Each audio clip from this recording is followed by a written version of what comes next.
నమస్కారం. శ్రీమద్ భాగవత మహాపురాణము ప్రథమ స్కందము 5వ అధ్యాయము. భగవంతుని యొక్క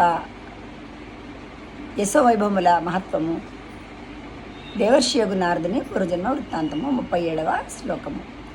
నమో భగవతే తుభ్యం వాసుదేవాయ ధీమహి ప్రద్యుమ్నాయ నిరుద్ధాయ నమః సంకర్షణాయ చ.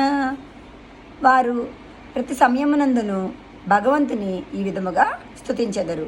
ప్రభు, షడ్గుణైశ్వర్య సంపన్నుడవైన వాసుదేవా, నీకు నమస్కారము. నిన్ను మేము ధ్యానించెదము. ప్రద్యుమ్న అనిరుద్ధ సంకర్షణ రూపంలో ఉన్న నీకు ప్రణతులు. 38వ శ్లోకము. ఇతి మూర్త్యభిధానేన మంత్రమూర్తిమమూర్తికం యజతే యజ్ఞపురుషం ససమ్యక్ దర్శన పునాన్. భగవంతుడు ప్రాకృతమూర్తిరహితుడు, ఒక విశిష్ట రూపము లేనివాడు, మంత్రమే స్వరూపముగా కలవాడు. అయినను చతుర్వ్యూహ రూపములలో ఆ పరమాత్మని నామముల ద్వారా అపాకృత మంత్రమూర్తి అయిన ఆ యజ్ఞపురుషుని పూజించువాడు యథార్థమైన పూర్ణ జ్ఞానమును పొందగలడు. ధన్యవాదములు.